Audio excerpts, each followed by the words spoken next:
Start करते हैं lecture number 23 part A. तो यहाँ पे कुछ क्वेश्चंस दिखेंगे। तो यहाँ पे मेन चीज़ क्या है कि एक टू पोर्ट टाइप का नेटवर्क दिया है जिसका हमें एडमिटेंस मैट्रिक्स दिया हुआ है, ठीक है, वाई मैट्रिक्स दिया हुआ है, वाई पैरामीटर मैट्रिक्स, बट इसके इनपुट साइड में अलग से एक रेजिस्टेंस और जोड़ दिया है। तो अब यहाँ पे हमसे इक्वल एडमिटेंस पूछा है। तो यहाँ पे क्या है कि अगर हम इसको कनेक्ट करके देखें, ये इसका इक्विवेलेंट सर्किट डायग्राम हमने बनाया है और उसमें जहाँ पे ये रेजिस्टेंस इसको हमने जोड़ दिया है। तो अगर आप ध्यान से देखें, देखो दो अलग अलग मेथड है। मेथड 2 पहले देखते हैं। मेथड 2 में क्या है, हमने इक्विवेलेंट इसका सर्किट डायग्राम बनाया। आप ध्यान से देखें तो अच्छा यहाँ पे दो चीज़ हो रही हैं। यहाँ पे दूसरी चीज़ क्या है कि इसका जो आउटपुट साइड है वो शॉर्ट सर्किट है। अगर वो शॉर्ट सर्किट है इसका मतलब कि आपका V2 जो है वो 0 हो जाएगा एक बार में ही। अब ये चीज़ हो गई, जब V2 0 हो गया तो जब आप इसके इक्विवेलेंट सर्किट डायग्राम में अगर इसको अप्लाई करेंगे तो ये वाला जो आपका करंट सोर्स होता है Y12 V2 ये आपका हो जाएगा 0। ओके, जब ये 0 हो जाएगा तो इक्विवेलेंट आपका जो सर्किट एडमिटेंस निकलेगा इस साइड का वो आपका केवल इन्हीं दोनों का सम निकलेगा, क्योंकि ये चीज़ तो 0 हो गई एक इनपुट वाली साइड में। अब यहाँ पे कुछ भी नहीं है, ठीक है, ये हट गया। अब बचा केवल R और पैरेलल में Y11। तो Y11 हमारा एडमिटेंस, और एडमिटेंस के पैरेलल में कोई चीज़ होती है तो वो डायरेक्टली ऐड कर ली जाती है, बट क्योंकि हमें एडमिटेंस की बात कर रहे हैं तो हमें 1/R लेना पड़ेगा, ये यहाँ पे इंपॉर्टेंट है। तो देखो टू पोर्ट नेटवर्क बहुत ही अच्छा स्कोरिंग, ठीक है, एक तरीके से कहें तो इजी टॉपिक भी है, बट यहाँ पे क्या है ना, थोड़ा ध्यान ज़्यादा रखना पड़ता है। अगर आप ध्यान नहीं रखेंगे तो प्रॉब्लम हो जाएगी। क्यों? अब देखो यहाँ से अगर 1/R की जगह केवल R ही ऐड कर देते हैं, मतलब जल्दबाजी में मान लो, वैसे तो पता है कि हमें 1/R करना है क्योंकि ये एडमिटेंस है, दिस इज रेजिस्टेंस, और दोनों एक दूसरे के रेसिप्रोकल होते हैं। तो हमें Y इक्विवेलेंट निकालना होगा, तो हमारा Y11 प्लस 1/R हो जाएगा। तो इक्विवेलेंट एडमिटेंस पूछा उन्होंने with respect to A and B, मतलब A और B के बीच में, मतलब इनपुट साइड के बीच में। तो यहाँ पे हमें निकालना था, तो उसमें कुछ भी नहीं करना, Y11 के सीधे सीधे जोड़ देना 1+R। अगर इसमें यही चीज़ होती कि इसमें जो आउटपुट V2 0 नहीं होता तो फिर आपको इसको भी कंसिडर करना पड़ता है इसको सॉल्व करने के लिए। और जब इसको कंसिडर करते, ये जो हमने क्रॉस किया ये वाली चीज़, जब इसको कंसिडर करते तो आंसर में चेंज आ जाता है। ये तो एक मेथड है। दूसरा मेथड क्या है कि यहाँ पे मेथड 1 जो सिंपल मेथड है वो वही चीज़ है कि डायरेक्टली आप सॉल्व कर लो। बस आप ये देखो कि Y1 जो आपका है Y11 के संग पैरेलल में R जुड़ा हुआ है और कुछ भी एक्स्ट्रा कुछ नहीं है। बस इसको सॉल्व कर दो तो ये भी वही दे देगा आपको। ओके, यहाँ पे इधर वाली चीज़ों की ज़रूरत नॉट रिक्वायर्ड। तो ये सिंपल सा क्वेश्चन था, इसमें ज़्यादा कुछ लॉजिक वाली बात नहीं थी। फिर सेकंड क्वेश्चन है कि फाइंड Z इनपुट, ठीक है, ये इनपुट वाली साइड में आपको Z निकालना है। अब यहाँ पे क्या है कि आपका ये जो डिवाइस है, ये टू पोर्ट नेटवर्क है, इसका Y पैरामीटर आपको दिया है 1 -1 -1 1। तो सबसे पहले क्या करना है, और दूसरी चीज़ क्या है, यहाँ पे आपको आखिरी में RL भी दे दिया है। ओके, 3 ओम के इक्वल है RL, load resistance is a 3 ओम। अब यहाँ पे आपको क्या करना है कि सबसे पहले रेसिप्रोसिटी को चेक करना है, क्योंकि हमें पता है कि अगर रेसिप्रोसिटी आपकी सेटिस्फाई होती है तो आपका जो Z पैरामीटर है वो T नेटवर्क में और आपका Y पैरामीटर पाई नेटवर्क में चेंज हम कर सकते हैं। ओके, फिर इसको फर्दर जल्दी से सॉल्व कर सकते हैं। तो क्योंकि Y12 Y21 के इक्वल है, ये है Y12 और ये है Y21, सॉरी अपोजिट वाले, ये है -1 और ये -1, ये Y12 ये Y21, दोनों एक दूसरे के इक्वल है, इसलिए रेसिप्रोसिटी यहाँ सेटिस्फाई हो रही है तो हम पाई नेटवर्क के लिए जा सकते हैं। मतलब इसी जो Y पैरामीटर हमने बनाया हुआ था इसी को आप पाई नेटवर्क में चेंज कर लो। और देखो ये चीज़ें पहले से हैं, VS आपका पहले से है, इधर आउटपुट में RL 3 ओम पहले से है, तो इन्हीं को हमने पाई नेटवर्क के दोनों साइड पे कनेक्ट कर दिया और कुछ एक्स्ट्रा नहीं किया है। तो जब इनको कनेक्ट कर देंगे तो Y नेटवर्क में ये Y है, ये YB और ये YC बन जाएगा। ओके, क्योंकि VS है तो VS आपका सोर्स वोल्टेज, सोर्स करंट आपका एमिट कर रहा होगा, तो ये आपकी IS बन गई यहाँ पे। अब हमें रिलेशन पता होना चाहिए YA और Y11 Y12 इनके बीच का रिलेशन पता होना चाहिए। ओके, YABC और आपका जो Y पैरामीटर है उनकी वैल्यू, तो YA जो होता है जब उसको पाई नेटवर्क में चेंज कर लेते हैं Y पैरामीटर को, तो वो बन जाता है Y11 प्लस Y12। ओके, ये 0 हो जाएगा। ऐसा क्यों है? क्योंकि ZA जो है यहाँ पे इन्फिनाइट है, ओपन सर्किट है, तो ये चीज़ आपकी 0 हो जाएगी। ओके, ये 0 क्यों होगी, इसको यहाँ पे हम लिख लेते हैं। हमारा मैट्रिक्स था 1 -1 -1 और 1, ये मैट्रिक्स था। तो जब आप इनको ऐड कर रहे हो, मतलब आप Y11 और Y12 को ऐड कर रहे हो, तो वो आपको क्या देगा, वो 0 देगा, ऑब्वियस सी बात है। और उसके 0 देने के बाद मैंने क्या लिखा है कि मीन्स ZA इक्वल टू, मतलब ये हमें सॉल्व करना था। एक्चुअल में हमें क्या सॉल्व करना था, हमें Z पैरामीटर सॉल्व करना था और एक्चुअल में Z इनपुट निकालना था। तो Z इनपुट निकालने के लिए ZA और ZC लगेगा। ओके, क्यों? क्योंकि T नेटवर्क की अगर बात करेंगे कुछ इस तरीके से, तो T नेटवर्क ये बना हुआ है, ये ZA है, ये ZC है, ये ZB है। ये जेड बी है और ये वाला जेड सी है, तो हमें इस तरीके से इसके अंदर जेड इनपुट निकालना है, तो उसके लिए वो वैल्यूज़ हमें लगेंगी। तो जेड ए यहाँ से लिखेंगे तो वो हो जाएगा इन्फिनाइट, क्योंकि ये वाई ए 0 है और वाई ए और जेड ए के बीच में क्या रिलेशन है, रेसिप्रोकल का। तो ये आपका ओपन सर्किट, तो इन्फिनाइट का क्या मतलब है कि ओपन सर्किट, कोई भी रेजिस्टेंस अगर इन्फिनाइट है मतलब ओपन सर्किट है पाथ। फिर वाई भी निकालते हैं जो कि माइनस ऑफ वाई 1 2 की इक्वल है, जो कि आपको सीधे से वैल्यू दे देगा 1। फिर वाई सी निकालेंगे जो फिर वही चीज़ आपको ये -1 और ये -1 और ये +1, तो ये 0 दे देगा। तो इस तरीके से ये भी 0, तो अगर वाई सी 0 है तो जेड सी आपका फिर से इन्फिनाइट ओपन सर्किट, तो ये आपका ओपन सर्किट हो गया। तो अब हम क्या करेंगे, इसको बनाएंगे तो हमारा केवल और केवल क्या बच रहा है, वाई बी। तो हमारा जो सर्किट है वो कुछ इस तरीके से बच रहा है, Y B. Okay, Y B बच रहा है। तो वाई बी के संग हमें क्या करना है, सीधे से एक्सटर्नल जो आर एल रेजिस्टेंस है उसको लोड को जोड़ देना है, क्योंकि इस वाले ये जो हमने बॉक्स बनाया है ना, इसके बॉक्स के अंदर एक्चुअल में केवल एक ही चीज़ बच रही है, वो है वाई बी, बाकी 0 हो जा रहा है जब आप इसको पूरा सॉल्व कर रहे हो। ओके, जब इस वाई पैरामीटर को आप वाई ए वाई बी वाई सी पाई नेटवर्क में चेंज करके सॉल्व कर रहे हो तो, और फिर इसके संग इसको ऐड कर देना, ये 1 ओम ये 3 ओम, और इस तरीके से अगर आप जेड निकालना चाहते हैं तो आपका डायरेक्ट आंसर आ जाएगा 1 + 3 4 ओम। ओके, डायरेक्ट आंसर आ जाएगा। नेक्स्ट क्वेश्चन की तरफ बढ़ते हैं। अब यहाँ पे ये बोल रहे हैं कि find the Y parameter of the network shown. ये हमें एक नेटवर्क दिखाया हुआ है। ओके, ये V1 है सिंपल सा, ये 2 ओम है, ये 3 ओम है, और ये आपका V1 है इधर, बीच में ये 1 ओम है, I1 इधर से आ रहा है, I2 इधर से आ रहा है। अब यहाँ पे एक्सटर्नल या एक्स्ट्रा चीज़ क्या है, यहाँ पे एक आपका करंट सोर्स है 2I1, ये एक्स्ट्रा है। दूसरी बात कि ये जो पॉइंट है आपका नोड है और ये जो नोड है ये सेम है, इनके बीच में शॉर्ट सर्किट है, मतलब ये दोनों का वोल्टेज ही V2 हो जाएगा। ओके, तो ये कुछ इस तरीके से हो गया कि ये V2 ये हमें हेल्प देगा अभी।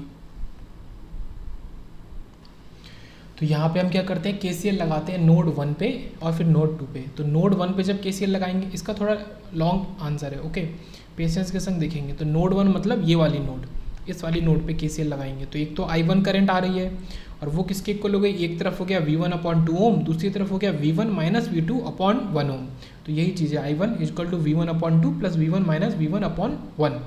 तो इसको फर्दर सॉल्व करेंगे तो ये कुछ इस तरीके से दे देगा आपको, I1 = करके। ओके, और आपको याद रखना है कि I1 = I2 = आपका किसका इक्वेशन होता है, वाई पैरामीटर का इक्वेशन होता है इन the form of V1 and V2। तो ये वही चीज़ हो गया कि I1 in the form of V1 and V2। तो इसको कंपेयर कर लेंगे, I1 = Y11 V1 + Y12 V2, इससे कंपेयर कर लेंगे तो आपको Y11 और Y12 की वैल्यू दे देगा डायरेक्ट। तो क्योंकि हमने क्वेश्चन में ही पूछा था वाई पैरामीटर, तो देखो कहाँ से हमने चीज़ों को कनेक्ट किया कि आपसे पूछा है वाई पैरामीटर, तो आप कोशिश करो कि आप I1 = और I2 = के फॉर्म में इक्वेशंस को निकालो, और वो आप आसानी से कैसे निकाल सकते हो, केवल एक ही चीज़ से नोडल लगा के। ओके, KCL इक्वेशन लगा के नोड 1 2 पे, तो वो चीज़ तो एक हमने किया तो हमें Y11 और Y12 पता चल गया। अब दूसरा करेंगे, यहाँ नोड 2 पे लगाएंगे। नोड 2 पे लगाने में देखो क्या क्या चीज़ें आ रही हैं वो देख लेते हैं। एक तो आपका यही हो जाएगा V2 - V1/1, एक तो यही हो गया, ठीक है, सिंपल V2 - V1/1। दूसरा कि इसी नोड 2 पे ये भी नोड 2 है और ये दोनों ये पूरा नोड 2 ही है, ये पूरा एक ही चीज़ है। तो इस पे जो भी आ रहे हैं जिधर से भी वो चीज़, तो I2 इसके अंदर आ रहा है, तो दूसरी तरफ तो आपने I2 ले लिया और एक तरफ आपने ये ले लिया, प्लस 2I1 इसके बाहर जा रहा है, ये 2I1, तो ये भी आपको इसी तरफ लेना है। तो 2I1 + V2 - V1/1 = I2।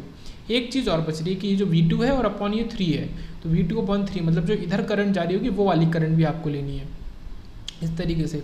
तो ये इस नोड से 3 करंट तो बाहर जा रही है और I2 इसमें एंटर कर रही है, तो ये V2 - V1/1 V2/3 2I1 ये सब एक तरफ और = I2। सेम वही चीज़ आपको कि I2 = के फॉर्म में आपको करना था, वो आपने किया। जब आपने ये किया तो कुछ इस तरीके से ये चीज़ें आई, और जो जो एक्स्ट्रा चीज़ें हैं उसको एलिमिनेट कर देंगे। वैसे तो सब कुछ V1 और V2 के फॉर्म में ही है और वही हमें चाहिए, तो V1 को एक तरफ ले लेंगे, V2 को एक तरफ ले लेंगे, तो ये आपको दे देगा 2 और ये आपको दे देगा -2/3। इसको फिर से कंपेयर कर लेंगे तो आपको ये दे देगा Y21 और Y22, तो ये चीज़ ये दे देगा। तो यहाँ से चारों वाई पैरामीटर आपने निकाल लिए। तो देखो दिमाग कहाँ से लगता है, सीधे से देखना है कि क्या निकालना है, वाई पैरामीटर। अच्छा, वाई पैरामीटर निकालना है तो हमें क्या करना पड़ेगा कि I1 I2 = के फॉर्म में इक्वेशंस को लिखना पड़ेगा, वो लिख देंगे। और वो कैसे लिखेंगे, नोडल लगा के, एक बार I1 = एक बार I2 = जब I1 की इक्वेशन लिखें तो वहाँ पे I2 बिल्कुल नहीं होना चाहिए, और जब उसकी इक्वेशन I1 की इक्वेशन लिखें तो I2 नहीं होना चाहिए, और I2 की इक्वेशन लिखें तो I1 नहीं होना चाहिए। तो ये चीज़ हो गई। एक चीज़ और है, यहाँ पे आपने नोटिस किया होगा ये 2i1 था और हमें i1 तो लिखना ही नहीं है i2 इक्वल टू इक्वेशन में, तो इसको रिप्लेस करेंगे इससे 2 और ये i1 की इक्वेशन। i1 कहाँ से आया, यहाँ से आया, ये चीज़ देखो, ये चीज़ और ये चीज़ सेम है, तो ये रिप्लेस कर देंगे क्योंकि ऑलरेडी पहले इसको सॉल्व किया था। तो आपको यहाँ पे पहले i1 को सॉल्व करना पड़ेगा फिर i2 को, तो ये भी याद रखना है। नेक्स्ट देखते हैं क्वेश्चन, यहाँ पे पूछा गया है कि भाई find equivalent Y parameter of the network shown. तो यहाँ पे कुछ इंटरकनेक्शन टाइप के पैरामीटर आपको दिए हैं और हमसे वाई पैरामीटर पूछा है कि जो नेटवर्क है उसका वाई पैरामीटर निकालना है। दोनों अलग, जो दोनों ये 2 पोर्ट नेटवर्क आपको दिख रहे होंगे, देखो ये तो टी टाइप का नेटवर्क हो गया, ओके, इससे हम जेड पैरामीटर आसानी से निकाल सकते हैं, फिर उनको चेंज कर सकते हैं। या तो ये आपका लेटेस्ट नेटवर्क हो गया, तो लेटेस्ट से को भी हम फर्दर सॉल्व कर ही सकते हैं। तो देखो पहले एक पैरामीटर पोर्ट को लेते हैं, ये फर्स्ट 2 पोर्ट नेटवर्क है, ये लेटेस्ट के फॉर्म में है, तो YA, YB, YC, YD। तो इसका निकालने का क्या तरीका था कि Y11 और Y22 दोनों YB प्लस YA अपॉन 2 के इक्वल है और Y12 प्लस Y21 आपका किसके इक्वल है, YB minus YC, okay, upon this के इक्वल है। ये चीज़ हमें यहाँ पे यूज़ करनी है, तो इनकी जो वैल्यूज़ हैं उनको यूज़ करके हमने डायरेक्ट लिख लिया। तो ये जो Y1 है मतलब ये Y पैरामीटर का मैट्रिक्स है, but for first 2 port network.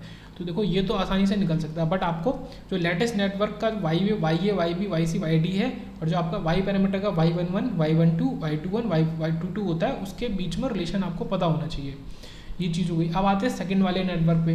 तो देखो सेकंड वाला नेटवर्क वैसे तो अच्छा है, टी नेटवर्क है, हम उससे Z पैरामीटर तो आसानी से निकाल सकते हैं, बट Z पैरामीटर से Y पैरामीटर आसानी से नहीं बना सकते। तो क्योंकि हमें Y पैरामीटर निकालना है, तो हम इस टी नेटवर्क को पाई नेटवर्क में चेंज कर देंगे। तो यहाँ पे वही जो डेल्टा वाई ट्रांसफॉर्मेशन होता है वो लगा देंगे, ओके। तो ये हमारा जो ये टी नेटवर्क है, इसको जब चेंज करेंगे तो ये आपकी वैल्यूज़ 6 ओम 6 ओम 6 ओम दे देगा। अभी 6 ओम 6 ओम जो है वो आपको जैसे ट्राइंगल में दिख रहा है, बट एक्चुअल में ये पाई नेटवर्क ही है, इसको पाई में लिखा है नीचे। और फिर वहाँ से फर्दर हम इसको YA, YB, YC मान के Y11, Y22 इन सारी वैल्यूज़ में चेंज कर सकते हैं। तो ये आपको वैल्यू दे देगा, ये तो दे देगा Y11 आपको 1/3, ओके, और Y22 भी दे देगा आपको वैल्यू 1/3, और Y12 और Y21 जो होता है वो माइनस YB के इक्वल होता है, तो वो -1/6 वैल्यू आपको दे देगा। आपको रेसिप्रोकल तो लेना ही पड़ेगा क्योंकि ये 6 ओम है और आपको एडमिटेंस निकालना है, तो हर चीज़ का रेसिप्रोकल लेके फिर आपको सॉल्व करना पड़ेगा। इनका क्या कहने का मतलब है कि ये जो 6 ओम है, ये जो 6 ओम है, ये जो 6 ओम है, तो ये तो आपका रेजिस्टेंस, जब आप इसको YA, YB, YC लिखेंगे तो इसको 1/6 मानेंगे, 1/6 इस तरीके से, ओके। तो इस तरीके से देखेंगे तो ये आपका ये वैल्यूज़ दे देगा। और फिर फर्दर आप, क्योंकि ये इस तरीके से इंटरकनेक्शन है इसका, और इसको आप डायरेक्टली सॉल्व कर सकते हैं, तो सीधे से इनकी मैट्रिसेस को आप ऐड कर दो, जो इनकी इंडिविजुअल मैट्रिक्स है, तो आपको आंसर कुछ इस तरीके से Y पूरा टोटल Y इक्विवेलेंट पैरामीटर आपको ये मिल जाएगा। तो कुछ इस तरीके से करना है। उसके बाद बात करते हैं कुछ इंपॉर्टेंट पॉइंट की। वो क्या है कि हमेशा याद रखना है कि Y = 1/Z होता है, बट वो Y क्या है, वो एडमिटेंस है, ओके। वो Z क्या है, वो इम्पिडेंस है, कि इम्पिडेंस और एडमिटेंस एक दूसरे का रेसिप्रोकल होता है। बट जब पैरामीटर्स की बात करते हैं तो वो ऐसा नहीं हो सकता। Y11 is not equal to 1/Z11, because Y11 जब हम निकालते हैं तो हम शॉर्ट सर्किट, उसको शॉर्ट सर्किट पैरामीटर कहते हैं, शॉर्ट सर्किट करके निकालते हैं सर्किट को। Z11 निकालते हैं तो ओपन सर्किट करके निकालते हैं, वो ओपन सर्किट पैरामीटर है।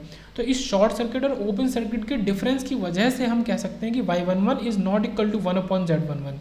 तो ये याद रखना है कि पैरामीटर्स रेसिप्रोकल नहीं होते हैं, बट Y = 1/Z आपका हो सकता है, ओके। तो दो इक्वेशन लेते हैं। अब इसका क्या है कि ये कनेक्शन बिटवीन, या बोल सकते हैं कि relation between Y and Z parameter, इसकी हेडिंग डालेंगे तो relation between Y and Z, पहली बात इसको हटा देते हैं,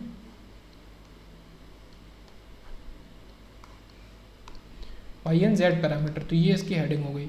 तो रिलेशन निकालना है Y Z पैरामीटर के बीच में। तो ये V1 by V2 equal to, हम पहले Z पैरामीटर की एक इक्वेशन लिखते हैं in the form of matrix. तो V1 by V2 equal to ये समथिंग इक्वल, ये आपका इक्वेशन 1। ऐसी I1 upon I2 equal to ये, ठीक है, I1 I2 आपका मैट्रिक्स के फॉर्म में, तो ये आपका Y पैरामीटर की इक्वेशन हो गई एक तरीके से। ये इक्वेशन 2 हमने ले ली।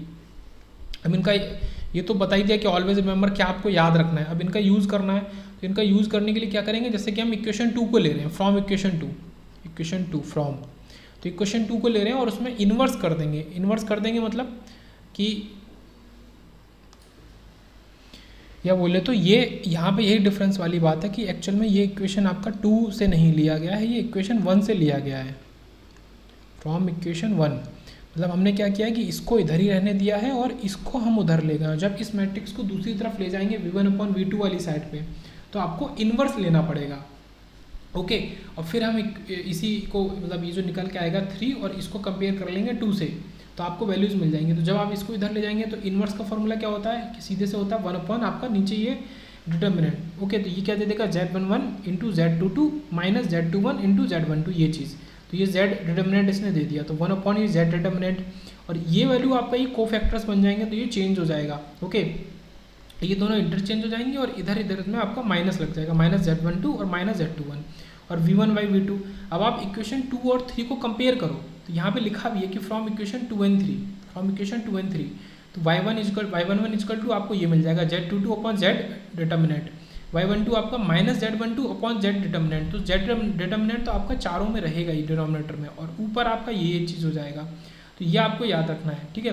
y11 जो है वो आपका अपोजिट वाले उसके इक्वल होगा Z22 के, तो इस तरीके से y22 जो है वो अपोजिट वाले के Z11 के, और ये जो येलो से हाईलाइटेड है ये इक्वल लाएंगे, बट यहाँ पे माइनस साइन आ जाएगा। जैसे y12 इजकल टू Z12 तो है बट माइनस Z12 है, y21 is equal to minus Z21 के इक्वल है, ये चीज़ हो गई। और आप ये तो y parameter in the form of z निकाला है, अब हम z parameter in the form of y भी निकालेंगे। तो ये हम लेंगे फ्रॉम इक्वेशन 2, इक्वेशन 2 को लेंगे और V1/V2 को एक तरफ लिखा रहने देंगे, और दूसरी तरफ जो I1/I2 है तो इस y वाली मैट्रिक्स को दूसरी तरफ ले जाएंगे।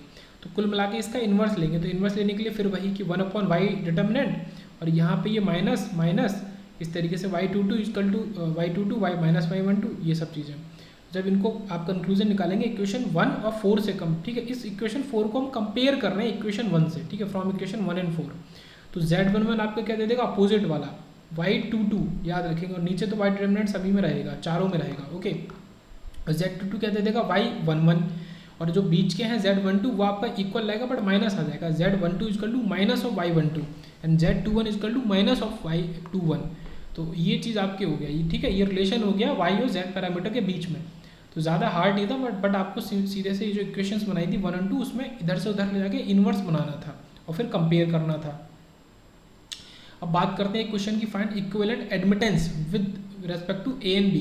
तो ए और बी के बीच में, देखो ए पॉइंट और बी पॉइंट आपका बीच में है। तो सबसे पहले क्या करना है, यहाँ पे ये एक वोल्टेज सोर्स दिखाया, तो हमने माना कि वो आई करंट सप्लाई कर रहा है, ये आई करंट उसने सप्लाई करी, आई सप्लाई करी, तो आई दोनों 2 पोर्ट नेटवर्क में चली गई, एक इधर चली गई और एक इधर चली गई, एक को आई डैश ले लिया, एक को आई डबल डैश ले लिया। ओके, अब हमको क्या दिखाया गया कि ये जो 2 पोर्ट नेटवर्क है ये आखिरी में शॉर्ट सर्किट हो रहा है। अब शॉर्ट सर्किट हो रहा है इसका मतलब कि, और इस 2 पोर्ट नेटवर्क का इनपुट वाला साइड ये है, तो ये इनपुट वाली साइड में शॉर्ट सर्किट हो रहा है, इसका मतलब कि V1 आपका हो जाएगा 0, पहली चीज़। और ये वाला जो सेकेंड 2 पोर्ट नेटवर्क है ये इसकी आउटपुट साइड है, तो ये आउटपुट साइड में ओपन सर्किट हो रहा है, मतलब कि जो इसकी I2 करंट होगी इसके रिगार्डिंग वो हो जाएगी 0। तो ये चीज़ हो गई यहाँ पे। अब आपको इसको फर्दर सॉल्व करना है, तो हमसे पूछा है कि इक्विवेलेंट एडमिटेंस हमें निकालना है बिटवीन ए एंड बी, ए और बी के बीच में, मतलब हम दोनों को निकालेंगे पहले फिर उसको ऐड कर देंगे, ठीक है। तो वाई ए बी जो मैं लिख रहा हूँ इक्विवेलेंट एडमिटेंस वो किसके इक्वल है, y22 short circuit plus y आपका जो 1 वाला है वो ओपन सर्किट के इक्वल है, तो दोनों का, ठीक है, ऑफ बोथ साइड्स। तो इसको देखो मैंने एरो बना के दिखाने की कोशिश करी है, जब आप इसको इधर कर रहे हो, मतलब ये आपका ये पॉइंट है जहाँ पे आई करंट है, इधर जा रहा है वो आई डैश के फॉर्म में जा रहा है, इधर आई डबल डैश के। तो इधर वाले 2 पोर्ट नेटवर्क से आपको y22 उठाना है, क्यों, क्योंकि इधर जो इसका y पैरामीटर होगा वो एक्चुअल में क्या होगा, y22। ओके, और इधर वाले के लिए आपको क्या उठाना है, y1 उठाना है, या तो बोले केवल y1। तो इसको देखते हैं। अब यहाँ पे एक चीज़ बहुत ज़्यादा इंपॉर्टेंट है समझने के लिए, वो क्या है कि इधर मैंने लिखा है y22 और इधर लिखा है y डैश। तो ऐसा करके क्यों लिखा है, इधर देखो, इधर आप देखो, आपको निकालना क्या है, एडमिटेंस, और इधर आपका वही मौजूद है एडमिटेंस, और यहाँ पे ये शॉर्ट सर्किट भी है। तो जब आपका शॉर्ट सर्किट होगा तो डायरेक्टली निकाल सकते हो। देखो इसको मैंने येलो हाईलाइट करके यहाँ लिखा है y22 short circuit, this is short circuit output admittance and this is the output side of A and B, और ए बी की ये आउटपुट वाली साइड है, आप इसको डायरेक्ट यूज़ कर सकते हो, ठीक है। जब आप ये आई डैश वाली करंट की बात कर रहे हो जब आप वाई ए बी निकाल रहे हो तो y22 को आप एज इट इज़ यूज़ कर सकते हो, क्योंकि ये शॉर्ट सर्किट पैरामीटर ही है और हमको वही चाहिए। बट क्योंकि अगर आप इस वाले को देखो, इस वाले साइड को, तो यहाँ पे क्या है, क्योंकि ये आखिरी में जाके हो गया ओपन सर्किट, मतलब ये जो वैल्यू देगा वो आपका ओपन सर्किट पैरामीटर होगा, ना कि शॉर्ट सर्किट। आपको निकालना है एडमिटेंस, तो वो होना चाहिए शॉर्ट सर्किट। तो यहाँ पे आपको वाई डैश निकालना पड़ेगा, और आप मतलब Y dash in the form of Z parameter क्या आएगा, और इनमें से आप कोई वैल्यू नहीं ले सकते। आप ये वैल्यूज़ को यूज़ नहीं कर सकते, क्योंकि ये ओपन सर्किट है। ओके, तो Z11 जो है वो आपका इधर, अगर हम देखें इधर इस साइड में, यही हमको निकालना है। तो इस वाले टू पोर्ट नेटवर्क का इनपुट क्या होगा, Z11 open circuit input impedance होगा, क्योंकि ओपन सर्किट तो ऑलरेडी है, तो हमें Z11 निकालना पड़ेगा पहले। ओके, तो ये चीज़ करनी है। तो Z11 निकालने के लिए हमने ऊपर ही पढ़ा है कि Z11 अपोजिट वाला y मतलब Y22 और अपॉन y डिटर्मिनेंट, तो Y22 ये हो जाएगा, y डिटर्मिनेंट आपका ये Y11 Y22 माइनस ये। तो ये चीज़ वैल्यू हमें यहाँ पे रखनी पड़ेगी। तो एक्चुअल में बोला जाए तो अब ये तो हमने निकाल लिया क्या है, Z11। अब आप ये बोलेंगे कि इसी Z11 को हम यूज़ कर लें y जो हमें निकालना था y डैश और ओपन सर्किट का। ओके, बट ये गलत है, अभी भी ये गलत है। ऐसा क्यों है, क्योंकि आपको पता है कि नॉर्मली जब हम z और y को लिखते हैं तो वो एक दूसरे के रेसिप्रोकल होते हैं, ना कि इक्वल। ओके, तो यहाँ पे देखो बहुत कॉम्प्लिकेटेड चीज़ थोड़ी सी हो रही है। एक्चुअल में हमें इस वाली साइड में निकालना था y पैरामीटर, मतलब इक्विवेलेंट एडमिटेंस निकालना था या एडमिटेंस निकालना था। पर क्योंकि ये ओपन सर्किट हो रहा है, सर्किट ये टू पोर्ट, तो हम डायरेक्टली नहीं निकाल सकते। तो हमें y ओपन सर्किट हमें निकालना पड़ेगा, जो y डैश है ओपन सर्किट का। बट वो डायरेक्टली ना निकल के पहले आपको z निकालना पड़ेगा, Z11, और फिर उस Z11 की मदद से y ओपन सर्किट आपको निकालना पड़ेगा, जो कि रेसिप्रोकल हो जाएगा। तो ये चीज़ है कि y डैश ओपन सर्किट जो है आपका वो reciprocal of y 1/Z11 open circuit है। ये हम निकाल चुके हैं, तो ये चीज़ यहाँ पे इस्तेमाल करनी है। तो ये जो निकालेंगे तो यहाँ पे ये एक्चुअल में क्या हो जाएगा आपका y22 प्लस ये पूरा, ठीक है। तो ये पूरा आपका आंसर है, ये y22 plus this, y22 plus this, ये पूरा आपका एक्चुअल आंसर है पूरे क्वेश्चन का, y ए बी जो आपका निकालना चाहते हैं। फिर बात करते हैं एच पैरामीटर की। ओके, थोड़ा सा ही है, फिर ये लेक्चर 23 पार्ट ही खत्म है। एच पैरामीटर की बात करते हैं तो आइए आपका क्या हो जाएगा कि डिपेंडेंट वेरिएबल जो है वो यहाँ पे v1 और i2 रहेगा। तो ये आपको याद रखना, हाइब्रिड पैरामीटर है, उसके नाम में ये हाइब्रिड। तो एक तो v1 के फॉर्म में इक्वेशन हो गई, दूसरी i2 के फॉर्म में हो गई। तो आपका इंडिपेंडेंट वेरिएबल क्या क्या हो गए, i1 और v2, जो कि डिपेंडेंट नहीं है वो इंडिपेंडेंट है। इस तरीके से फिर यहाँ पे 4 अलग अलग पैरामीटर हो गए। तो पैरामीटर आप समझ रहे होगे, h11, h12, h21, h22। तो h11 जो है वो आपका v1/i1 दे देगा। आप इससे देख भी सकते हैं, जब आप h11 निकालोगे तो आप v2 को 0 कर दोगे। ओके, तो v2 को 0 कर देंगे तो आपको v1/i1 मिलेगा। अब इसकी यूनिट क्या होनी चाहिए, v/i की यूनिट ओम, तो इस वजह से इसकी यूनिट हो गई ओम, ईजी। अब यहाँ पे हम क्या बात कर रहे हैं कि h11 जो है वो आपका z11 के इक्वल नहीं है, आपको ये याद रखना है। भले ये इस तरीके से आपका v1/i1 है, बट फिर भी h11 z11 के इक्वल नहीं है। क्यों, जब हम z11 निकालते थे वहाँ पे हम इसको ओपन नहीं करते थे, वहाँ हम i2 को ओपन करते थे। ओके, i2 को 0 करते थे, मतलब वहाँ यहाँ पे हम v2 को 0 कर रहे हैं। अगर मैं यहीं पे लिखना चाहूँ z11 का फॉर्मूला, तो वो हमें क्या देगा, v1/i1, बट यहाँ पे हम क्या करेंगे, i2 = 0 करेंगे। तो इस वजह से ये दोनों अलग है, ये याद रखना है। बट एक रिलेशन इसका है तो y11 के साथ, कि h11 जो होता है हाइब्रिड पैरामीटर h11, वो y11 का रेसिप्रोकल होता है डायरेक्ट। तो एक ही इंपॉर्टेंट रिलेशन हो गया। अब निकालते हैं h12 निकालने के लिए आप जब निकालना चाहते हो h12 यहाँ, तो आपको क्या करना पड़ेगा, i1 को 0 करना पड़ेगा। तो आप h12 निकाल सकते हो, h12 देगा आपको v1/v2। क्योंकि दोनों सेम ही चीज़ का हम डिवाइड कर रहे हैं, तो ये कोई यूनिट नहीं देगा। तो h12 की कोई भी यूनिट नहीं होती है। तो ये जस्ट पहला पैरामीटर हम पढ़ रहे हैं शुरू से, z हमने z के 4 पढ़े, y के 4 पढ़े, और h का ये दूसरा, कि यहाँ पे इसकी कोई भी यूनिट नहीं है। तो इसको निकालने के लिए i1 को 0 करेंगे, और इसका रिलेशन z के संग क्या है, h12 इज z12/z22।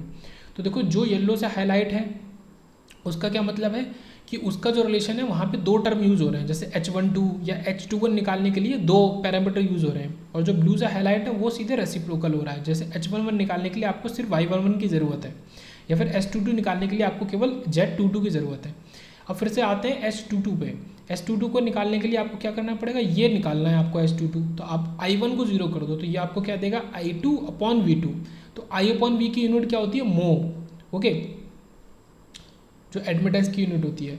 तो ये चीज़ होगा। ये कब निकलेगा? जब I1 को 0 करोगे, ये चीज़ हो गई। उसके बाद यहाँ पे सेम वही चीज़ आपको याद रखनी कि H22 जो है वो Y22 के इक्वल नहीं है। क्यों? क्योंकि जब आप Y22 को निकालते थे तो वहाँ पे भी आप I2/V2 करते थे, बट वहाँ पे हम जो 0 करते थे वो दूसरी चीज़ को 0 करते थे, इस वजह से H22 Y22 के इक्वल नहीं है। तो ये 3 पैरामीटर हुए। चौथा H21 को निकालने के लिए आपको क्या करना पड़ेगा? I2/I1 करना पड़ेगा। H21 कहाँ है? यहाँ है। इस H21 को निकालने के लिए आपको V2 को तो 0 कर देना पड़ेगा, तो बचा क्या? I2/I1। अब ये दोनों सेम ही चीज़ हैं, तो इसका जो यूनिट होगा कोई यूनिट नहीं होगा। और ये कब निकलेगा? जब V2 को 0 करेंगे। और इसका रिलेशन क्या हो जाएगा? H21 = Y21/Y11, ये चीज़। और आप इसको प्रूव भी कर सकते हैं। आप Y21 की वैल्यू लिखो, Y11 की वैल्यू लिखो, जो कि होती है I2/V1 और I1/V1। तो यहाँ से V1 कट के आपको फिर से I2/I1 ही मिल गया, तो ये प्रूफ भी हो गया। तो ये आपके H पैरामीटर, हाइब्रिड पैरामीटर के चारों आपके पैरामीटर्स हो गए। ओके, यहाँ पे और याद रखना है कि always independent variable are the sources. जो V2 और I1 यहाँ पे इंडिपेंडेंट वेरिएबल है, जो कि डिपेंड नहीं कर रहे किसी पर। और डिपेंड कौन कर रहा है? V1 और I2। तो यही आपके सोर्सेज होते हैं। और यहाँ पे ये फाइनल इक्वेशन लिखती है V1 = देखो V1 = वाली इक्वेशन होगी, इसका मतलब कि ये जो टर्म होंगे वो अपने आप में वोल्टेज के टर्म्स होंगे। हम वोल्टेज के टर्म्स का सम करेंगे तभी तो हमको फाइनल वोल्टेज मिलेगा। और अगर ये आपका I2 है, इसका मतलब कि ये जो टर्म है ये करंट का टर्म है। तो सेकंड वाली इक्वेशन आपका KCL से रिलेटेड है, फर्स्ट वाली इक्वेशन आपका KVL से रिलेटेड है। फर्स्ट वाली इक्वेशन में हम क्या कर रहे हैं? Voltage division. और वोल्टेज डिवीजन कहाँ होता है? सीरीज़ में। तो हम जब इसका इक्विवेलेंट सर्किट डायग्राम बनाएंगे तो उसमें एक चीज़ आपका सीरीज़ के फॉर्म में बनेगी। और क्योंकि यहाँ KCL लगा है, और KCL का क्या मतलब है? Current division. और करंट डिवीजन कहाँ होता है? पैरेलल में। तो जब हम दूसरी तरफ का सर्किट बनाएंगे तो वो पैरेलल बनेगा। तो इसका इक्विवेलेंट सर्किट डायग्राम भी देख लेते हैं यहाँ पे। ओके, और फिर नेक्स्ट तो आपका आगे G पैरामीटर है, वो देखेंगे लेक्चर 23 पार्ट B से। तो ये इसका इक्विवेलेंट सर्किट डायग्राम है। तो आप देख सकते हैं कि देखो यहाँ पे V1 वाली साइड में, क्योंकि V1 = वाली इक्वेशन आपका KVL की है, वोल्टेज डिवीजन, तो आप सीरीज़ में बनाओ, ये सीरीज़ में बना दी चीज़ें। और इधर आप पैरेलल में बनाओ इस तरीके से। तो इसका circuit diagram, equivalent circuit diagram इस तरीके से बना सकते हैं, और कोई बहुत ज़्यादा हार्ड नहीं है ये।